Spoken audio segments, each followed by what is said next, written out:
안녕하세요. 한국사를 가정쉽게 전달하는 한국사 강사 원유철입니다. 오늘도 제가 국가직 9급 시험장에 다녀왔습니다. 송파역의 가락고등학교에서 시험을 보고 왔는데요. 시험장 가는데 전철에 사람들 많이 탔는데 그중 학생들 많이 탄 것 같더라고요. 전철 안에서 자기 공부하던 것을 꺼내갖고 이제 공부하면서 가는 학생들이 되게 많더라고요. 선체로 현관펜 지익지익 그어가면서 계속 공부하면서 가더라고요. 감회가 새로웠습니다.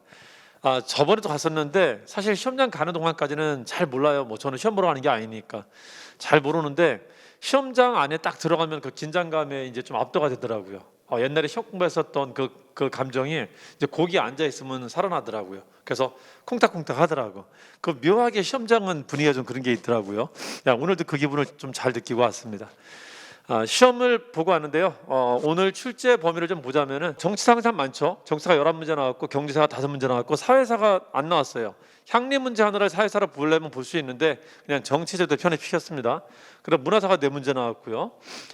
고대사가 4문제 나왔어요. 선사 1문제, 고대국가 3문제 나왔습니다. 초기국가 문제가 없었습니다. 이번에는 초기국가는 뭐 고려 유리왕을 굳이 얘기하면 얘기할 수 있고요.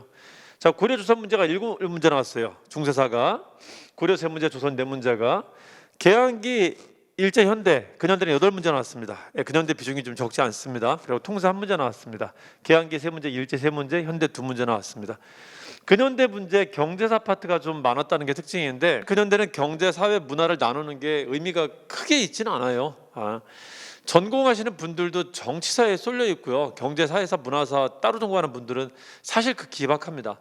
막 걸음마 단계라고 보셔도 돼요. 걸음마 단계. 근현대는 정치, 경제, 사회, 문화 나누는 게 큰 의미가 없고요. 전체로 8문제 나왔고 여기는 이제 그 전경사문 나누는 게 의미가 있습니다. 나눠 좀 보시길 바라고요. 출제 범위는 저렇고요. 대체로 문제의 수준을 보니까는 다른 시험과 다르게 우리 국가적 공무원 시험은 2013년부터 수능 쪽 문제를 따라가려고 노력을 좀 많이 하고 있거든요. 물론 부침이 있었습니다. 부침이 있었는데 중간에 과거로 돌아갔다가 다시 왔다 돌아갔다 왔다 했는데 기본적으로는 그 경향이 있어요. 그래서 다른 시험에 비해서 워낙 수험생들이 많다 보니까는 문제의 질을 배려하는 것들이 좀 보여집니다. 문제 박스를 제시하는데 오늘 시험도 그래요. 문제 박스를 제시하는데 시험 문제가 어려울 것 같은 것들도 박스가 생소하거나 어려울 것 같은 것들도 거기에 부가적인 장치를 키워드를 제시함으로써 좀 풀기 쉽게 어느 정도 풀 수 있는 유추할 수 있는 장치를 만들어줬다라는 게 우리 국가직 시험의 특징입니다.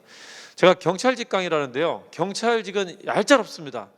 그런 거 없어요. 그냥 툭 던져놓고 풀어라 라는 식이라 문제 내는 사람은 쉽고 푸는 사람이 좀 곤란한 그런 시험인데 국가직은 많이 세련되게 변했습니다. 많이 세련되게 발전했습니다.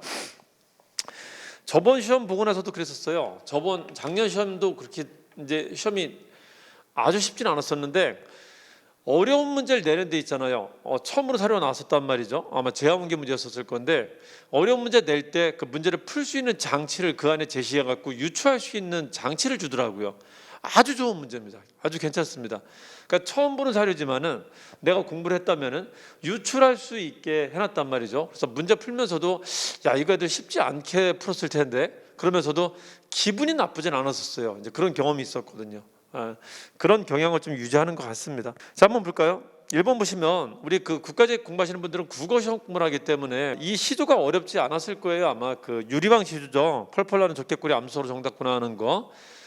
이게 만약에 경찰직에 나왔다면 이제 되게 어려운 문제가 됐었을 겁니다. 경찰직은 국어를 하지 않기 때문에. 작년인가요? 경찰직에 윤선두의 오우가라는 시가 나왔어요. 오우가라는 시조가 그게 옛날 수능 국어에 출제됐었던 시조였었는데 강사분들에 의해서 그 시조가 이제 재활용 되다가 이게 한국사로 넘어와서 출제가 됐던 겁니다.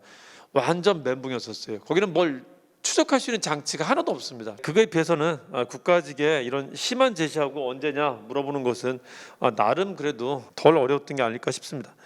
그 경찰직에 윤선도 오후가 출제됐을 때는 완전 작살 났었습니다. 학생들. 2대 유리왕 문제입니다. 자, 1번은 고국천왕이고요. 2번은 미천왕이죠. 낙랑군 축출했다는 것은. 이로써 한사군이 완전 축출되는 거고 3번에 보시면은 두 번째 왕인 유리왕 때 천도랍니다. 국내성으로 천도하면서 이제 고구려의 기반이 좀 넓어지게 됐던 겁니다. 그리고 이제 두 번째 천도가 장수왕 때 평양 천도죠. 졸본, 국내성, 평양 이렇게 천도를 하게 됩니다. 자, 답은 3번입니다. 3번이 1세기 때 이래 1세기 때 유리왕 때 맞고요. 4번 볼까요? 율령반포했다 소설방 때고요. 2번 한번 볼까요? 2번도 이게 이제 장치가 너무 잘 돼 있어서 이게 오히려 난도를 좀 떨어뜨리는 역할을 하는데요. 고려시대 유학자라고 돼 있죠. 그러니까 다른 시험 같은 경우는 주세붕이 백운동서원을 세웠다. 누굴 위해 세웠냐? 그 누구가 한 일이 뭐냐? 이렇게 물어볼 수 있는데 여기는 너무 친절하게 고려시대 유학자라고 제시를 해놨다는 거죠. 지문에 고려시대 유학자랑 관련된 게 2번 하나밖에 없어요. 1번은 해주향약은 2이고요. 향약 자체가 조선에서만 쓰는 말이죠. 그것도 16세기 이후에 씁니다. 3번의 성학십도는 황도죠. 황도. 이황이고요. 이황. 4번에 보시면은 해동제국께 저술을 했다. 신숙주죠. 세종 때 일본의 그 사절단으로 갔다가 돌아와서 성종 때 쓴 책입니다. 경험은 세종 때. 책은 성종 때 책을 씁니다. 해동제국기. 그러니까 1번, 3번, 4번은 모두 조선시대 책이고요. 2번만 고려시대 얘기라고 있어요. 그래서 뭐 누군지 몰라도 풀 수 있게 나왔습니다. 답은 2번이죠. 안양입니다. 안양. 자, 두 번째 줄에 회원이라는 말 빨간펜 동그라미 쳐보세요. 요즘 아주 잘 물어보고 있어요. 회원. 그 주자의 호를 본따 갖고 만든 안양의 호인데요. 이것도 좀 알아두시는 게 좋습니다. 여기저기 시험에서 좀 자주 등장하는 단어입니다. 회원이라는 호. 자, 백운동선 건립했다. 백운동선이 건립된 시점이 중종 때입니다. 만약에 고려시대 유학자라는 키워드가 없다면은 중종 때 처음 세워졌지 이걸로도 제낄 것들 제낄 수 있단 말이죠. 다음은 2번이고요. 3번 한번 볼까요? 자, 첫 번째, 뭔가 굉장히 어렵게 지문을 제시하는 것 같은데 맨 끝엔 너무 어이없이 또 쉽게 제시하고 있단 말이에요. 1919년 3월 1일 탑곡론 얘기 나왔다가 두 번째 줄 끝에 보면은 거기 탑이 있는데 경천사 10층석 탑의 영향을 받았다. 어떤 왕이 세웠다. 그래서 앞에 문장과 무관하게 뒷문장으로 그냥 풀 수 있게 제시가 되어 있습니다. 이걸 월경원이라고 하죠. 이게 우리나라 대표적인 다각다층탑 세 가지인데요. 다각다층탑 가장 잘 나오는 세 가지인데 이거를 월경원이라고 합니다. 월정사 8각 9층이에요. 이거는 경천사 10층, 원각사 10층이라고 하는데 원래 탑은 짝수로 만들지 않습니다. 이거 진짜 괴상한 탑입니다. 왜 괴상한 탑이냐면 이게 어느 시기 때 만든 거냐면은 원간섭기라는 비정상적인 시기 때 만들어진 거였었어요. 라마불교 영향을 받은 겁니다. 라마불교. 그래서 우리나라에 특이하게 10층 탑을 만들었었던 시기입니다. 그걸 똑같이 베낀 게 조선에서 불교를 부흥시켰었던 세조가 똑같이 만든 겁니다. 여기는 몇각형이라는 말이 없죠. 왜냐면은 사진을 보면은 얘는 일정하게 올라가요. 각이 똑같기 때문에 얘는 각이 한번 바뀝니다. 밑에 버그마자로 됐다가 위에는 그냥 삼각형이 돼요. 그래서 요거는 몇각형이라는 말을 못 쓰는 겁니다. 몇 층만 쓰는 거고. 자, 기억해 주세요. 둘 다 대리석 탑이라는 것도 특이한 사례죠. 우리나라는 화강암으로 주로 만드는데 얘는 대리석이라는 것도 특이한 사례입니다. 그러니까 원간섭기 라마불교 영향을 받은 탑이라는 걸 좀 기억하시면 됩니다. 화려한 화려한 탑이다. 자, 3번은 세조 때 만든 탑입니다. 원각사지 10층석 탑입니다. 세조 물어보는 거죠. 자, 1번 보시면은 문종입니다. 문종을 밀리터리 덕후라고 돼요. 밀덕입니다. 밀덕. 그래서 이 사람 때 오이 체제, 오이 훈련 체제, 오이 진법을 만들고요. 그 오이 진법을 기반으로 동생인 세조가 오이라는 중앙군을 만들게 됐던 겁니다.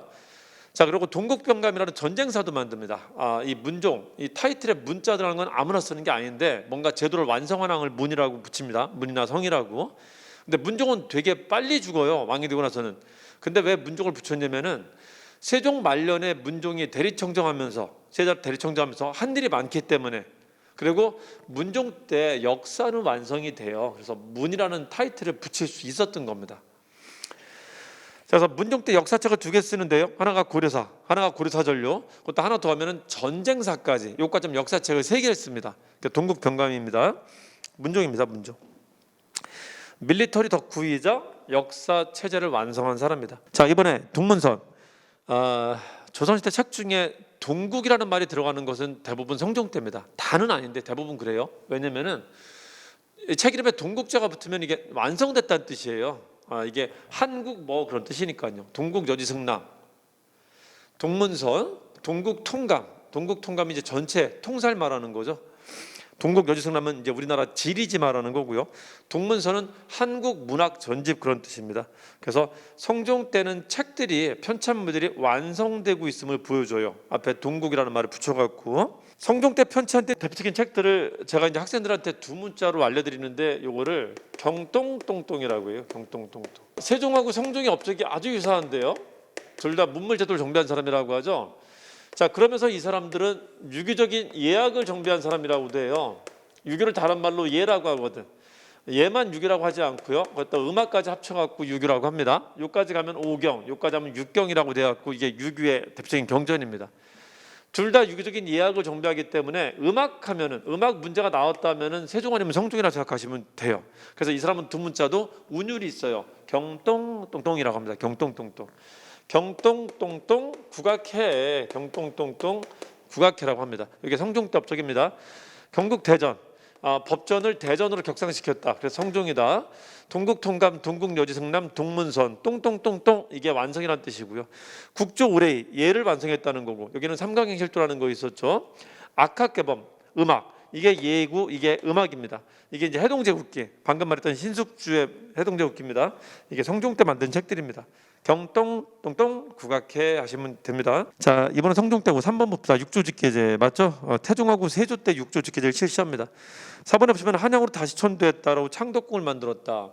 경복궁이 정도전이 만든 궁궐이다 보니까는 경복궁에 들어가는 걸 꺼렸어요. 누가? 정도전을 죽인 사람 이방원이. 태종이 경복궁이 들어가기 싫어갖고 한양으로 다시 돌아올 때 궁궐을 다시 만드는데 이게 두 번째 궁궐입니다. 창덕궁이에요. 태종 때 만든 겁니다. 자, 다음은 3번이죠.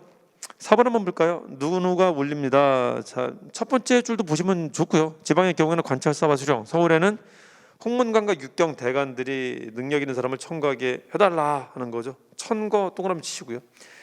자, 맨 끝에 세 번째 줄에 키워드가 명확히 나와 있죠.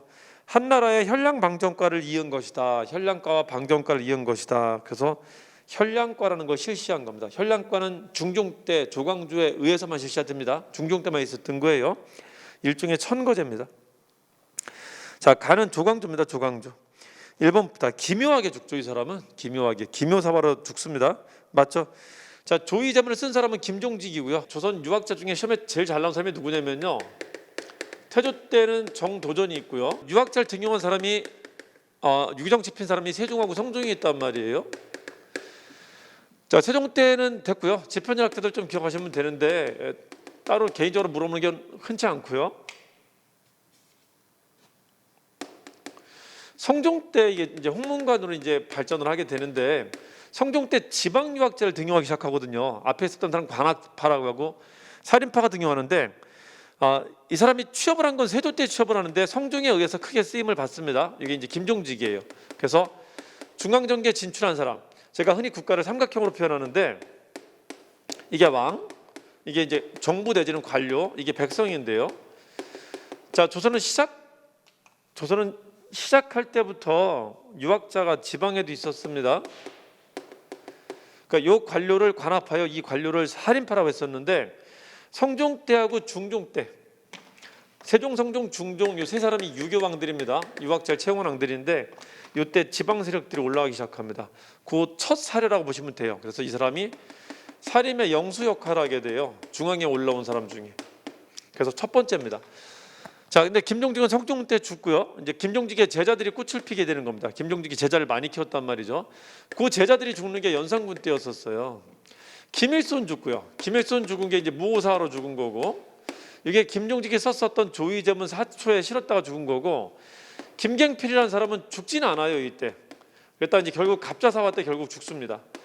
무오사화 때 유배 갔다가 누구를 교육하게 되냐면은 조광조를 교육하게 돼요. 조광조하고 인연이 있게 됩니다. 그래서 이 대를 잇는 사람이 이제 중종 때 등장하는 조광조라는 사람이 이제 등장하게 되는 겁니다. 그래서 중앙정계의 살인의 맥을 조광조가 이어주게 돼요. 야, 근데 조광조가 너무 급진적인 개혁을 추진하다가 이 사람도 또 기묘하게 죽네요. 기묘사화로 죽습니다.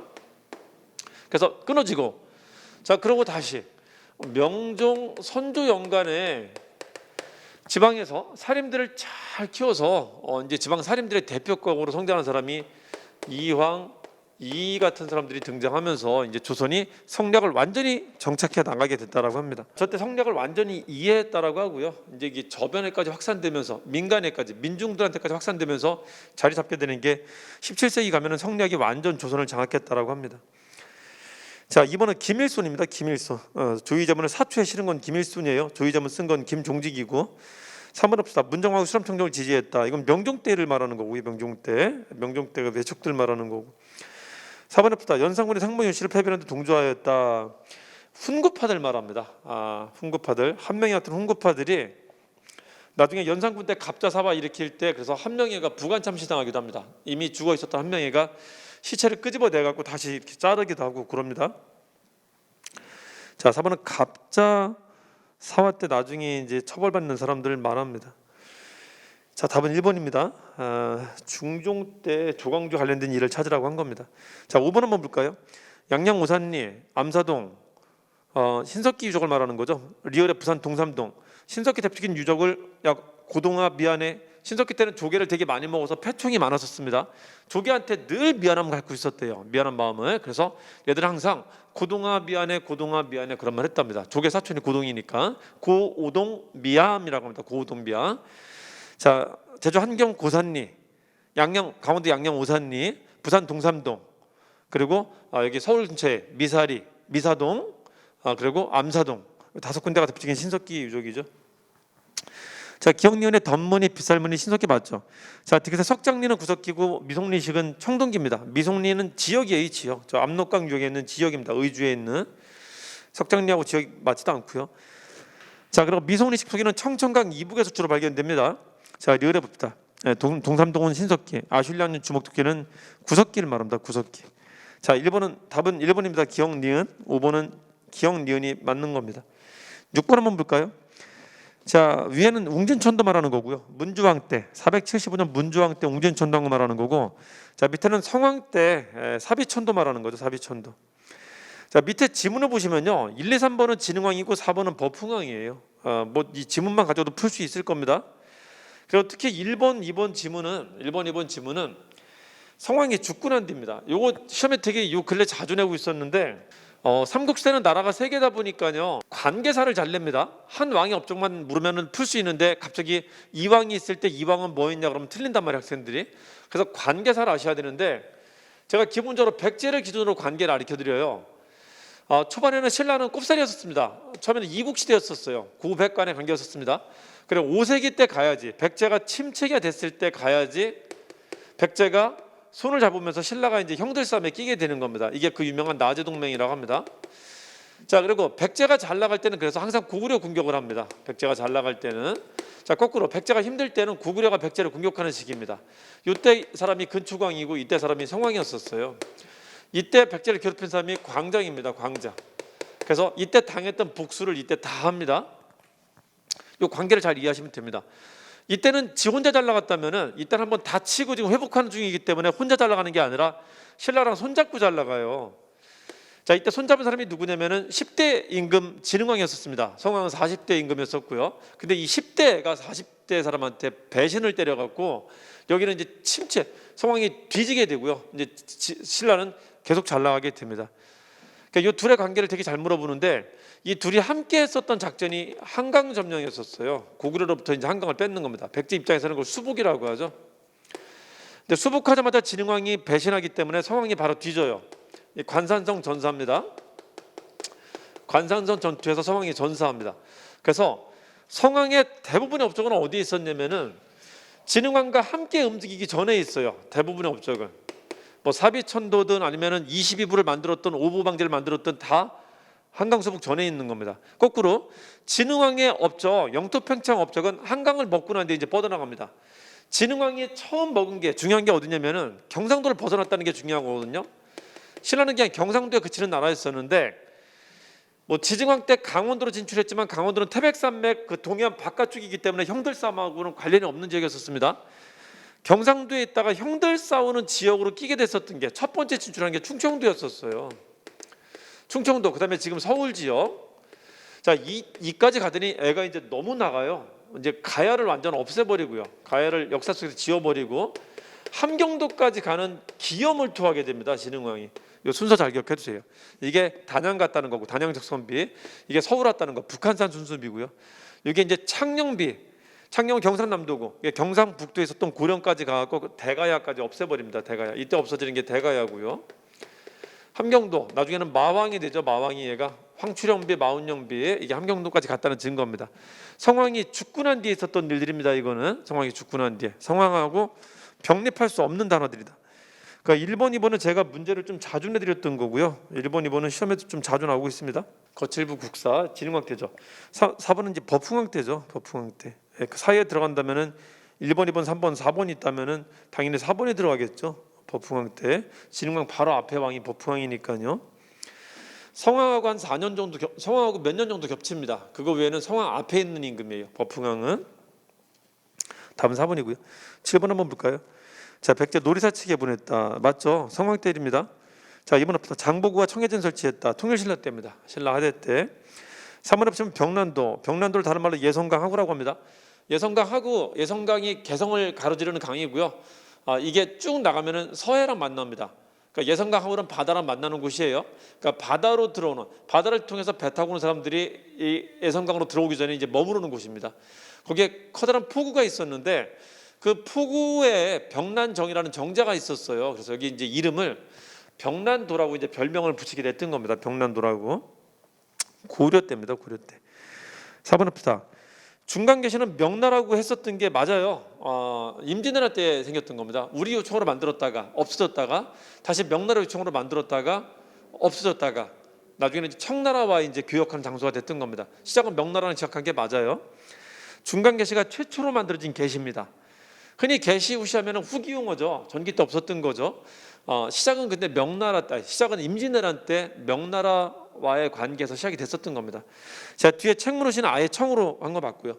계시후시는 기본적으로 명이 아니라 청과의 관계에서 만들어진 시장입니다. 기본적으로.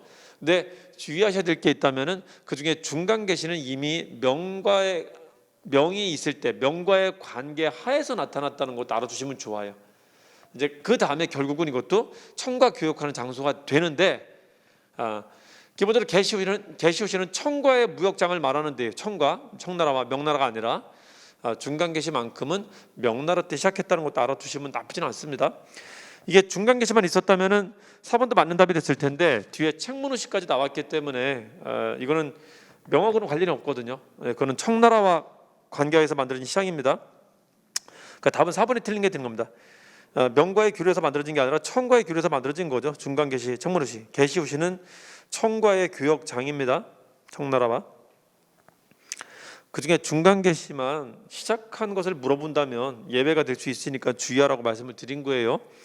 답은 4번입니다. 자, 8번 한번 볼까요? 공송공송이라고 하죠. 공송공송. 자, 삼국시대 벽돌무덤은 백제밖에 없습니다.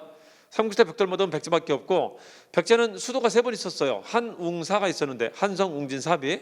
그중에 웅진 시대만 벽돌무덤이 있어요. 웅진에만. 즉 공주 송산리 고분군에만 있습니다.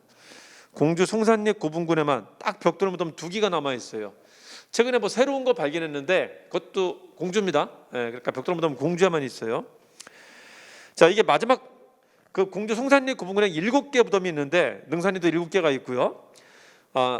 벽돌무덤을 마지막으로 발견해요. 그래서 1호분부터 5호분까지는 굴식돌방이었었고 마지막 발견한 2개 6호분, 7호분이 벽돌무덤이었었습니다.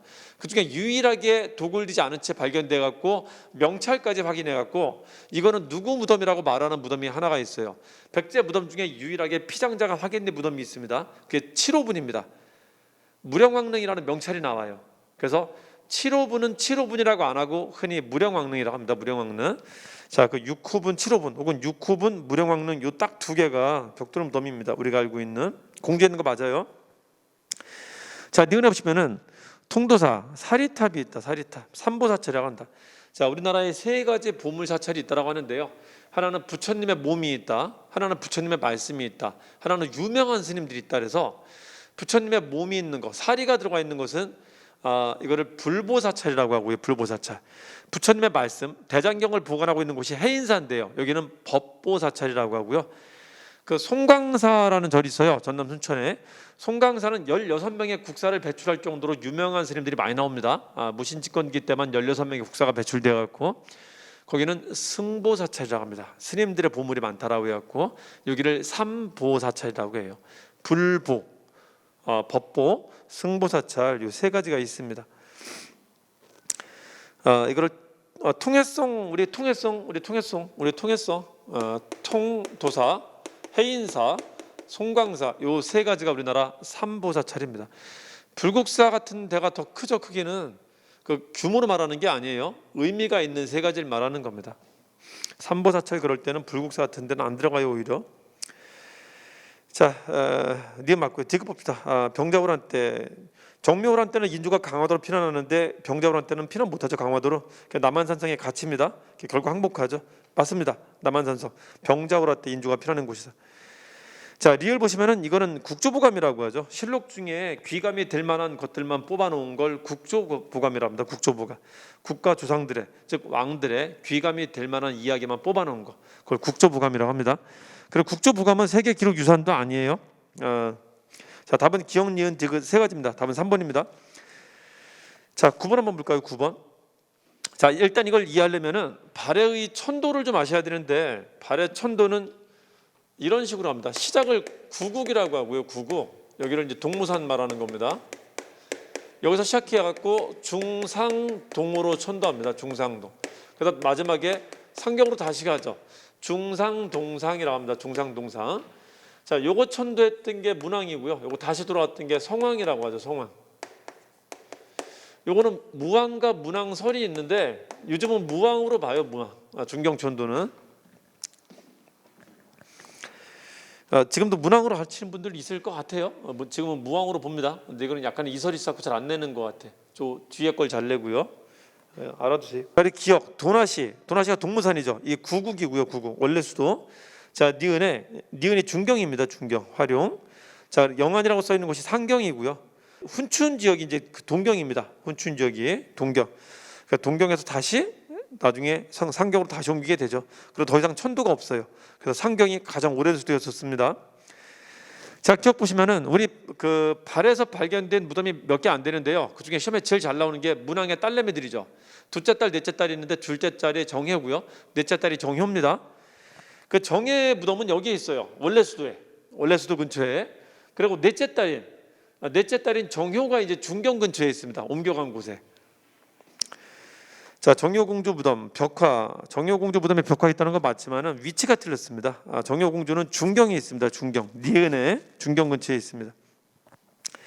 중경 근처에 있는 왕릉급 구분군을 용두산 구분군이라고 해요. 그래서 그걸 효용이라고 해요. 효용. 정효는 용두산. 효용 중이야. 지금 효용이 있어. 효용중이라고 합니다. 정효공주묘 용두산 구분군 중경에 있다. 자, 디귿에 오목리 성문 털쳐서 성의 구조를. 상경은 당의 장안성을 모방했다라고 하죠. 주작대로가 있습니다. 주작대로. 디귿 상경 맞고요. 자, 리을에 정혜공주는 원래 수도에 있어요. 원래 수도. 그 동무산 근처에 있는 고분군을 육정산 고분군이라고 해요. 그 왕릉급 고분, 왕릉과 귀족들 급의 고분군을 육정산 고분군이라고 합니다. 육해라고 그래. 육해 이거를. 육정상 정해 육해. 자, 그래서 답은 3번이 맞죠? 니은 디귿. 10번 한번 볼까요? 석교는 불교 말하죠. 불교랑 하는 것은 수신의 근본이요. 육이랑 하는 것은 이국. 다스릴 리자, 다스릴 치자로 환원할 수 있습니다. 치국의 근본이다. 이게 최송래 시무 28조에 나오는 거죠. 성종 때 제출한 개혁서죠. 성종 때 붙고 있습니다. 성종 때 의창과 상평창에 설치해야 됩니다. 의창은 전 지역에 설치하는 것이고요. 상평창은 도시에만 설치하는 겁니다. 당시 도시를 뭐라고 하죠? 개경, 서경, 12목이 도시입니다. 12목이. 자, 상평창 설치했다. 양경과 개경, 서경, 양경과 12목에 맞죠? 1번 맞습니다. 자, 2번은 광종대일이고요. 3번은 예종대일입니다. 관악 7제 만들었던 것은 관악 부흥책이다. 4번의 경정연식과는 문종대일이죠. 문종대. 답은 1번입니다. 11번 한번 볼까요? 11번. 이승만 정부의 경제정책 한미 원조 협정을 체결했다. 원조가 이승만 때부터 시작돼요. 그래서 그 원조의 근거에서 우리가 원조 받은 대표적인 세 가지 하얀 거 300이라고 하거든요. 설탕, 밀가루, 목화 이 세 가지가 대표적인 원조품이었었는데 요거를 재가공하는 수준의 산업이 발달했었던 게 이승만 시기 때였습니다. 이승만 시기 때는 산업이 크게 발달하지는 않고요. 원조 물품을 받으면 그거를 다시 재가공하는 수준의 산업이 발달했는데 그걸 300산업이라고 합니다. 1번하고 3번은 같은 말이에요. 이어지는 말입니다. 자, 2번부터 농지개혁에 따른 지가증권 발행했다. 농지개혁법 제정하죠. 지가증권은 무슨 뜻이죠? 농지개혁을 하는데 유상매수 방법을 했다라는 겁니다. 돈을 주지는 않고요. 주식을 줍니다. 주식, 증권을. 그걸 지가증권이라고 합니다. 자, 북한과 달리 남한은 유상매수 방식을 했다는 걸 보여주는 말입니다. 자, 4번에 이승만 시기 때는 경제개발 3개년 계획을 추진하려고 했었고요. 20 때부터 5개년 계획을 추진합니다. 20 때부터 20대 5개년 계획을 추진하는데 1961년 4월에 국무회의 심의까지 통과하는데 바로 다음 달 5월에 5.16 군사정변이 발생합니다. 그래서 실행을 못해요.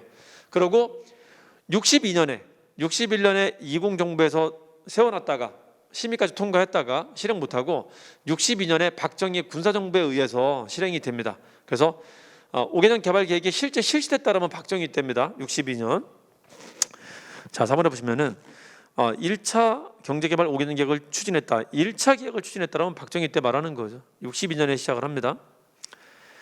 경제개발 5개년 계획을 추진했다라면 20도 맞고 박정희 시기도 맞습니다. 답은 4번입니다. 이승만 정부 시기 아니다. 12번 볼까요? 자, 중일전 이후에 총독부가 시행한 민족마찰 정책, 궁성요배. 일본 천황이 살고 있는 궁궐에다가 매일 절하게 하는 겁니다. 아침마다 사이렌 울려요. 왕 울리면은 절해야 됩니다. 하던 짓을 멈추고 절해야 돼요. 아침 한 7시마다 사이렌이 울렸다라고 합니다. 자, 2번 보시면은 황국 신민서사를 암송하겠다. 나는 충성스러운 천황의 신민이다. 이걸 매일 암송하게 합니다. 자, 3번에 봅시다. 남면 북양요책을 시행했다. 이거는 조선 공업화 정책을 말해요. 조선 공업화 정책은 만주사변 이후에 만주를 침공하고 난 뒤에 일정한 부분은 한반도에서 직접 조달이 가능할 정도까지 한반도로 공업화 시킵니다. 그때 나타났었던 겁니다. 공업 원료로서. 자, 3번 31년 이후에 1930년대 전반부부터 나타났던 겁니다. 조선 공업화 정책. 4번 합니다. 소학교를 국민학교로 개칭했다. 국민학교는 황국신민학교의 약칭입니다. 그래서 황국신민화 정책이 나타나는 게 민족말살 정책입니다. 41년에 있었던 거죠. 4번은. 자, 답은 3번이 틀린 거고요. 3번은 중일전 이후 37년 이후가 아니라 만주사변 이후 30년대 전반부터 있었던 겁니다. 13번 한번 볼까요? 뭐 위에는 뭐 잔뜩 써놨는데 밑에는 되게 의미 없어요. 맨 끝에 두 번째 보시면은 1882년에 맺은 조약의 거중주정 조항에 따른 하고 나오죠. 82년에 맺은 조약, 거중주정에 들어간 게 조미수호 통상조약을 말합니다. 조미수호 통상조약. 82년에 있었던 중요한 사건은 이 세 가지가 있는데 제가 이것도 두 문자로 수업할 때 알려드리는데요. 예상 문제집 보면은 이 문제가 그대로 있습니다. 82년에 있었던 굉장히 중요한 사건 세 가지를 쪼인감이라고 해요. 너무 좀 쪼인감이 있다라는 거지. 조미수호 통상조약, 이모군란, 그리고 감생청을 설치했다라는 게 있어요. 조미수호 통상조약이 82년 4월에 있었던 거고요. 이모군란이 6월에 터집니다. 이모군란 터지고 나서 이제 7월하고 8월에 우리 주변 국가한테 우리가 또 털린 게 있는데 그게 뭐냐면은 일본한테 일종의 배상조약을 체결한 게 제물포조약이고요.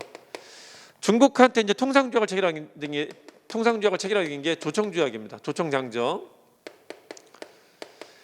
이 순서 잘 기억해 주세요. 이 감생청은 정부 기구가 방만하다고 이제 다운사이징 하려고 했었던 겁니다. 다운사이징. 너무 쪼인감이 있다. 자, 이번에 조미조약 영사재판권 있죠. 영사재판권은 강화도조약, 조미조약, 조청장정 다 들어갑니다. 자, 이번 이모군란 계기로 체결된 것은 제물포조약과 조청장정입니다. 조미조약은 그 전에 있었습니다. 최국대호 맞고요. 최국대호는 조미조약 때 처음 들어가죠. 자, 4번에 조선책략 영향을 받았다. 맞죠? 조선책략에 친청, 결일, 연미 조항이 있는데 그중에 연미 조항이 결과입니다. 연미. 조선책략 목적 자체가 미국과의 수교, 서양과의 수교를 청나라가 권고한다고 만든 책이었어요. 가장 중요한 목표입니다. 조선책략이라는 책을 만드는 가장 중요한 목적이 조선이 서양과 수교하게 하려고 만든 겁니다. 그 결과물이 조미조약으로 이어진 겁니다. 답은 2번이고요. 14번 한번 볼까요? 고려시 향리. 요거는 제가 그림으로 설명을 한번 드려볼게요. 아주 간단한 그림으로. 국가라는 이미지를 만들 때 이 삼각형을 활용을 하는데 왕입니다. 관료, 중앙정부고요. 여기 이제 지방입니다. 백성들 사는 곳이고. 자, 지방에 고려는 지방도 이제 몇 가지 형식이 있었죠. 주군 주현이 있었고, 속군 속현이 있었고요. 그리고 향소부국 같은 이제 특이한 구역도 있었습니다. 이 모든 지역에 다 존재하는 게 향리였었어요. 자, 그리고 지금은 평등사회지만 당시는 사람들이 등급이 있었단 말이에요. 중앙의 등급은 누가 있었냐면은 문무관료가 있고요. 양반이라고도 하죠. 근데 양반 체계가 아직 확립되지 않았기 때문에 그 중에는 문신들이 대빵이었었어요. 문벌 귀족들이 그 중에는 권력가들이었었고 중간 관료들이 이제 그 밑에 계급이 되고요. 그리고 밑에 이제 일반 백성들이 있고요. 상민들이 있고 그리고 밑에 천민들이 있었습니다. 자, 지방은 좀 달라요. 지방은 관료가 여기 없는 데죠. 지방을 빼놓고는 관료가 없습니다. 그래서 여기는 뭐가 있냐면은 지역 유지가 있어요. 그 지역 유지가 향리입니다. 향리 밑에 상민이 있고요. 그 밑에 선민이 있습니다. 그러니까 여기가 지역에서 제일 대표적인 애들이 되는 겁니다. 지방관을 빼고는. 그래서 지방을 대표하는 존재가 향리인데요. 우리 고려 시대부터는 과거를 실시하면서 서울 사람만 아니라 지방 사람도 채용할 수 있는 길을 열었단 말이에요. 왕 자체가 호족 출신이기 때문에 지방 사람들한테 문호를 개방을 해야만 됩니다. 그래야지 자기가 정당하단 말이죠. 그래서 지방 사람한테 과거를 허용을 했어요. 향리는 언제든지 과거를 통해서 중앙으로 진출할 수 있습니다. 중앙에 진출할 수 있다. 다른 말 관료가 될 수 있다. 다른 말 문벌 귀족으로 성장할 수 있다라고 하는 겁니다. 한편 향리들은 한 명이 아닙니다. 뭐 10명, 많게는 20명까지 있어요. 한 지역에. 자, 그 중에 한 놈은 향리들이 지방의 세력가이기 때문에 호족 출신이잖아요. 얘들을 견제한답시고 자식들을 중앙에 인질처럼 보내게 했었습니다. 그걸 기인이라고 해요. 자, 그리고 향리들이 있어야지만 지방이 돌아가요. 그래서 향리들 중에 하나는 반드시 세습을 하게 합니다. 그래서 세습하는 향리나 기인으로 의무를 져야 되는 애 빼놓고는 과거를 보는데 제한이 없어요. 과거를 보는데. 그래서 언제든지 중앙으로 진출할 수 있습니다. 그 얘기를 써놓은 겁니다. 자, 한편 여기 수많은 호족들이 있었는데, 수많은 향리들이 있었는데, 수많은 호족들 중에서 왕의 건국 사업에 참여한 사람들은 중앙으로 이미 진출했다라는 거죠. 자, 이 친구들한테 부탁을 합니다. 너 어디 출신이야? 저 경상도 어디입니다. 어디 출신이야? 전라도 어디입니다. 어디 출신이야? 충청도 어디입니다. 야, 그러면 내가 지방가를 보내질 못하겠다. 야, 지금 상황이 안정되질 않았고 지방가를 보낼 수 있는 상황이 아니다. 성동 때 처음 보내죠. 그래서 이 사람들한테 부탁해갖고 애들 통해서 지방을 통제하게 되는데, 얘들을 뭐로 임명하냐면은 사심, 정확히는 사심입니다. 흔히 이걸 사심관이라고 해요. 사심관이라는 명칭은 좀 뒤에 나오는 거고, 태조 때는 사심이라고만 불렀었습니다. 그냥 흔히 사심관이라고 부르는 겁니다. 사심관으로 임명해갖고 출신 지역을 얘를 통해서 통제하게 하는데, 그러니까 중앙에 있는 사람이 지방에 대한 영구권을 가지고 있는 겁니다. 자, 이 사람한테 부여한 권한이 부호장 이하의 향리들에 대한 임명권을 줍니다. 그래서 출신 지역을 완전히 손을 놓지 않을 수 있게 해줘요. 그래서 얘를 통해서 간접 통치하는 거고, 국가 입장에서는 얘는 얘대로 자기 지역에, 출신 지역에 대한 영구권을 놓지 않을 수 있기 때문에 좋아서 서로 윈윈했었던 겁니다. 부호장 이하 향리는 사시간의 감독을 받았다. 이게 원관 섞일 때까지 제도는 이어져요. 이게 상층 향리, 과거로 중앙관제에 진출할 수 있었다. 향리라고 하면 진출할 수 있었다라고 하고요. 향리가 여러 명 있다 보니까는 이거를 나누게 돼요. 만약에 나눌 때 상층과 하층으로 나눈다라고 할 때는 상층 향리가 과거를 독점했다는 말을 써요. 굳이 나눌 때는 그냥 향리만 쓸 때는 향리들은 큰 제약 없이 진출할 수 있었다. 그 말도 맞고, 상층과 하층을 나눌 때는 상층이 그 중에 독점했다는 말을 씁니다. 과거를. 네, 맞고요. 자, 뒤집다. 일부 향리자들은 기인을 선발되어 개혁으로 보내졌다. 인질로 가야 됩니다. 맞고요. 리을 봅시다. 리을은 그겁니다. 향리들은 주군현에도 존재하고 속군속현, 향수부국 다 존재한다라는 겁니다. 그러니까 속군속현의 행정실무 역시 누가 담당했다? 향리가 담당합니다. 속군속현이나 부국에도 향리가 존재했다. 그 말이에요. 답은 4번입니다. 15번 볼까요? 15번 보시면은, 자, 첫 번째 끝에 두 땅의 힘으로 하나의 모를 서로 기르는 것이다. 이거는 작물 재배에 두 땅을 사용한다라는 거예요. 작물 재배에 두 땅을 사용한다. 이런 방법이 뭐가 있을까요? 자, 그리고 네 번째 줄 보시면은 벼를 심는데, 논농사입니다. 논농사. 논농사의 방법은 크게 두 가지가 있어요. 논농사의 방법은, 이게 논이라면은 여기다 씨앗을 직접 뿌리는 방법, 이걸 직파라고 하고, 직파. 자, 이거 다음에 좀 더 선진적인 농법이 나온 게 이양입니다. 이양. 옮길 이, 꽂을 앙자, 모내기라고도 하죠. 모를 먼저 키우고요. 모를 먼저 키운 다음에 모를 옮겨 심는 걸 말합니다. 이걸 이양이라고 해요. 그래서 두 가지 방법이 있는데, 봅시다. 땅을 두 개 사용한다는 것은 이양을 말하는 겁니다. 직파는 그런 말을 쓸 수가 없죠. 그래서 이양법을 얘기하는 겁니다. 자, 밑에 서유구의 임원경제지인데 19세기 때 만든 책인데요. 이 책은 이양법을 되게 잘 소개한 책입니다. 농촌생활 백과사전이라고도 하는 책인데, 농촌생활에 벌어질 수 있는 거의 모든 것들을 설명하고 있는데요. 그죠? 이양법을 아주 잘 소개하고 있습니다. 자, 기억 보시면 농사직설에 이양법이 처음 소개가 돼요. 다만 조선 전기 때까지는 이양법을 부정적으로 바라본다는 게 특징입니다. 농사직설은 이양법에 부정적이었었다. 어쨌든 처음 소개한 책입니다. 자, 니은은 논농사가 아니라 반농사 얘기하는 겁니다. 고랑하고 이랑 얘기하는 건 반농사예요. 논농사는 물이 잠겨있기 때문에 고랑 이랑 개념이 없어요. 이걸 견종법이라고 하죠. 고랑에다 심는 거를 고견이라고 합니다. 고견. 당신의 고견을 좀 들어보겠습니다. 이게 반농사에서 좀 발전된 기법이에요. 견종법이라는 게 조선 후기 때 발달한 게 견종법이죠. 자, 니은은 반농사에 있어서 견종법을 말합니다. 자, 디귿 보시면 수령칠사라고 하는데 수령칠사는 농상성이라는 게 있어요. 농상성. 그 수령칠사는 대부분 세금 잘 걷어라는 얘기입니다. 호구, 중, 부역은 균등하게, 군정 이것도 결국은 세금이죠. 군정도. 농사 잘 도와주라는데 농사 이거는 뽕 이런 것들 성하게 하라는 건데 결국 세금을 낸다는 겁니다.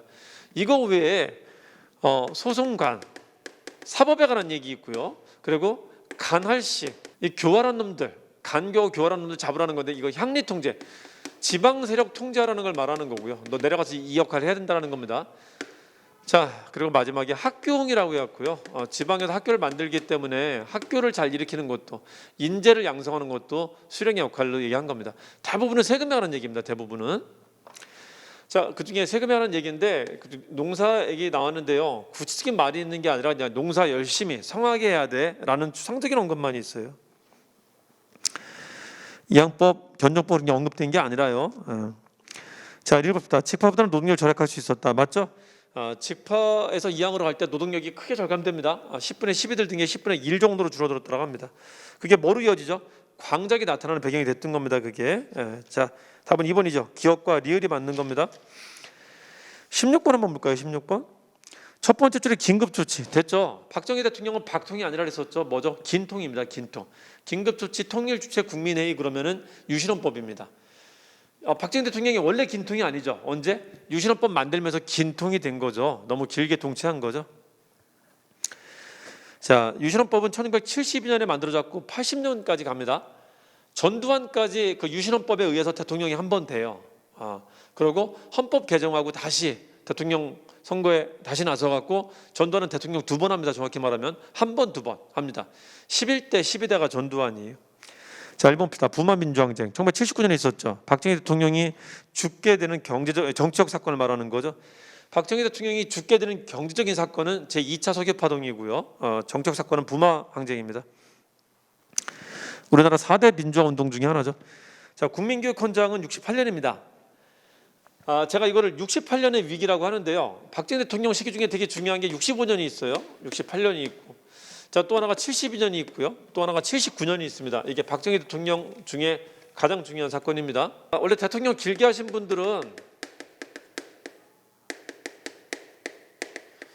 대선으로 구분하면 되는데 대선으로 구분하면 대충 있잖아요. 대선 전에 뭔가 큰 사건들을 일으키십니다. 48, 52, 56, 60. 그 전에 뭔가 있다 생각하시면 돼요. 이게 시험에 잘 나오는 것들이고 박정희 대통령 63년에 데뷔합니다. 그 전에는 군정이었었고 63, 67, 7일 가는데 이 세 번째는 나올 수 없는 선거였었거든요. 그래서 여기 3선경을 했었던 거고 요 세 번째 선거에서 굉장히 큰 위기를 겪게 됩니다. 라이벌인 김대중이 굉장히 근접한 표까지 오게 되면서 야, 이 상태로 가면 더 이상 대통령 못하겠다 해갖고 그 다음에는 이때 딱 3번만 나오겠다고 다시는 안 나올 테니까 꼭 찍어달라 했었는데 바로 다음에 종신 대통령으로 바꿔버립니다. 자, 그래서 종신 대통령이 이제 자기 의사로는 물러나지 못하는 거죠. 강제로 물러나게 했었던 게 이제 79년의 사건입니다. 이 중에 박정희 대통령은 산업화를 성공한 사람이라고 하잖아요. 산업화하려면 돈이 있어야 되잖아요. 그 산업화의 상징이 되는 게 이제 돈이 들어온 시기가 있고요. 그리고 산업화를 했었던 시기.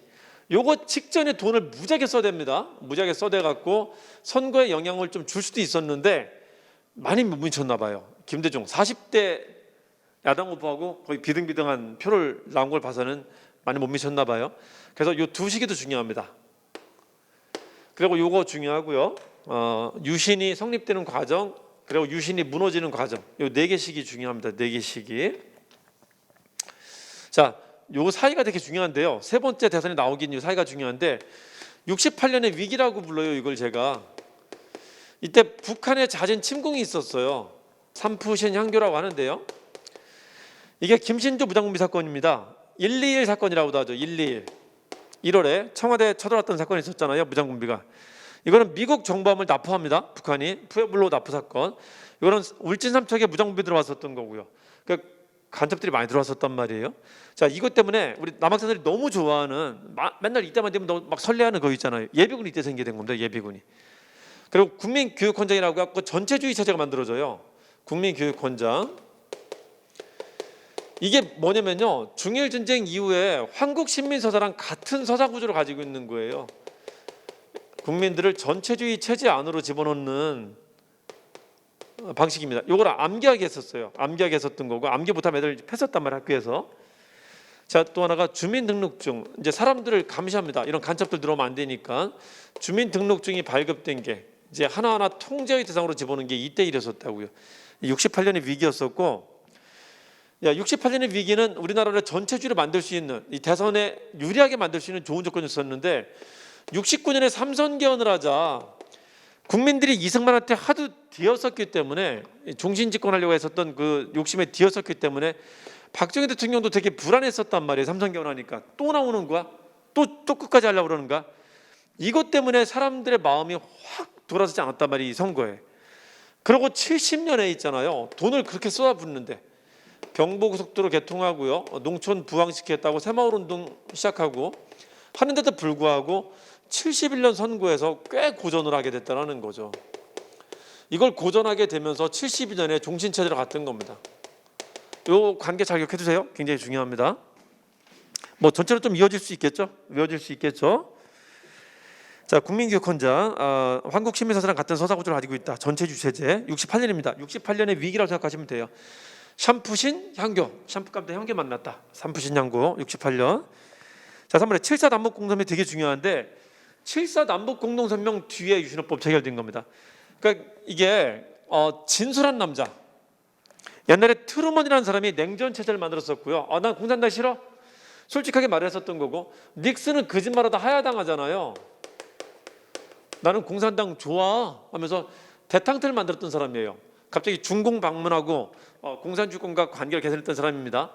이 사람의 어떤 분위기 하에서, 대탕트 분위기 하에서 남북 관계도 화해 모드로 가게 돼요. 70년대 지금부터는. 자, 이게 72년에 최초의 남북 공동성명 발표하는 데까지 성과를 내게 됩니다.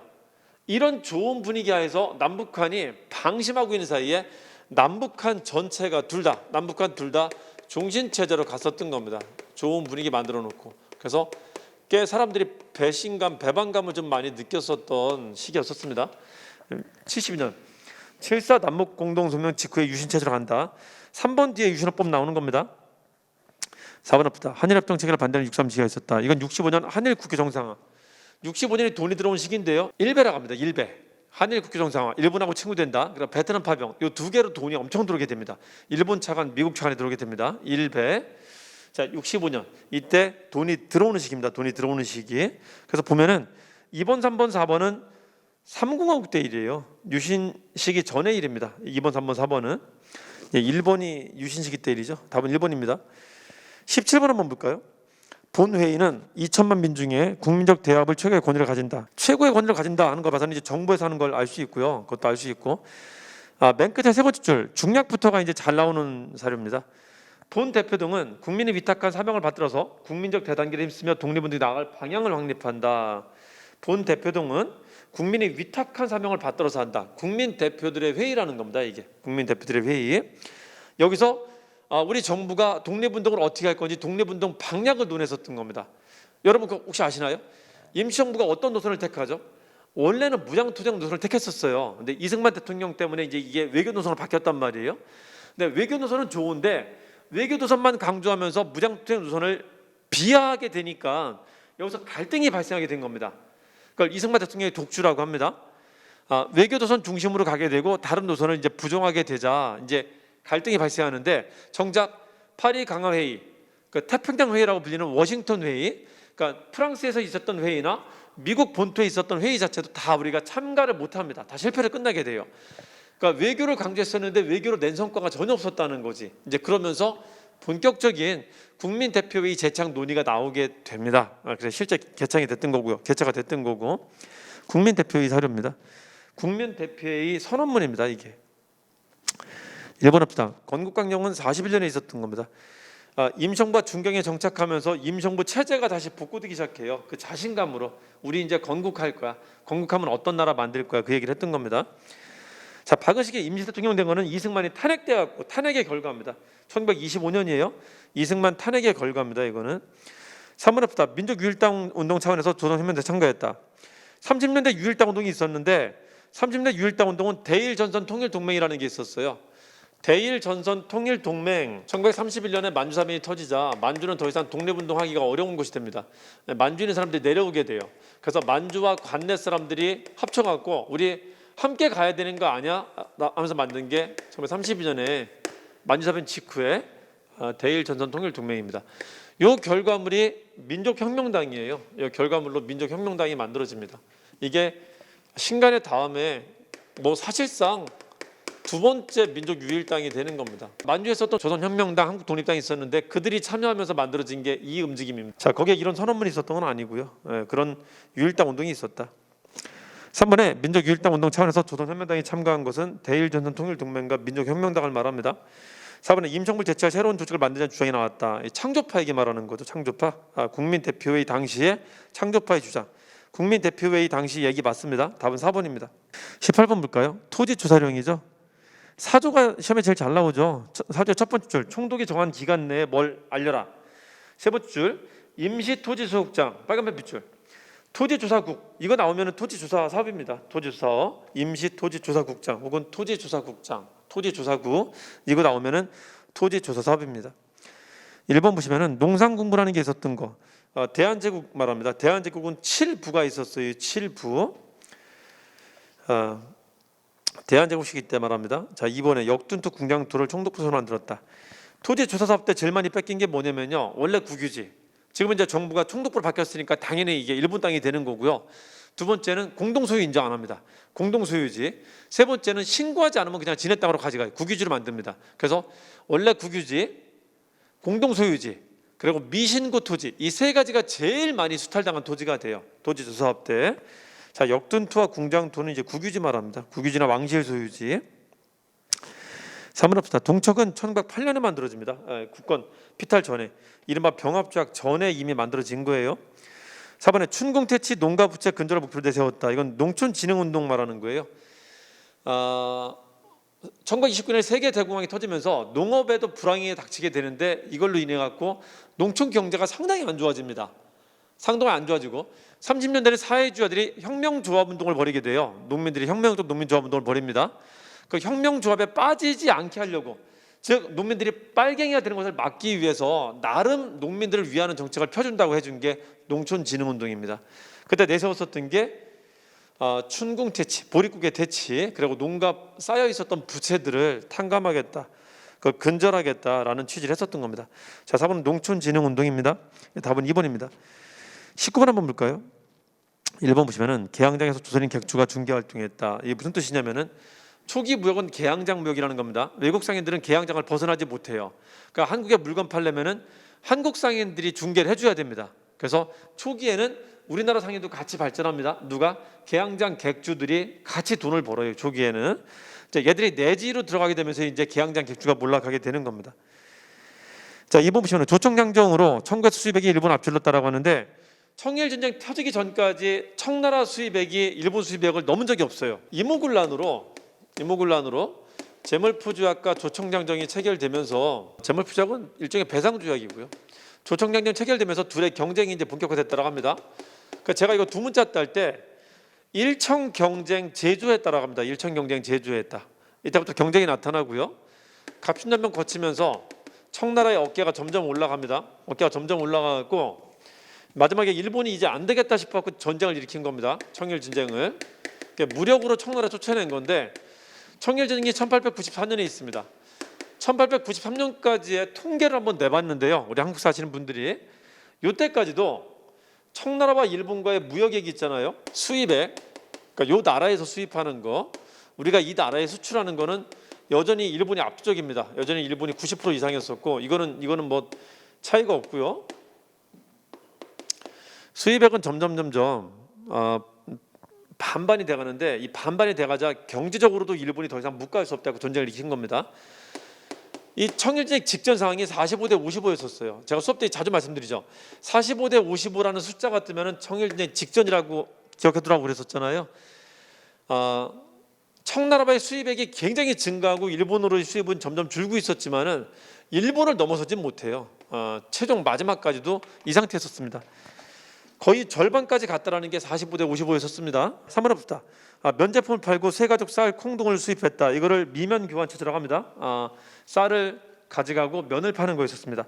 그 중에 제일 많이 가져간 게 쌀이고요. 두 번째가 논에서 나는 게 쌀이고 밭에서 나는 게 콩입니다. 두 번째가 콩이고 세 번째가 소가죽이었었어요. 이 세 가지가 일본이 제일 많이 가져간 겁니다. 3번은 미면 교환 체제 말한다. 주로 쌀인데 확장하면은 콩, 새가죽 같은 것도 말합니다. 4번에 보시면은 조일 통상장정 개정하면서 방공용 할 수 있는 규정이 들어가게 돼요. 그래서 쌀 수출을 금지할 수 있는 규정이 들어가게 됩니다. 방공용 규정이 들어가서 방국이 가능해지게 됩니다. 곡물 수출 금지가 가능해지게 돼요.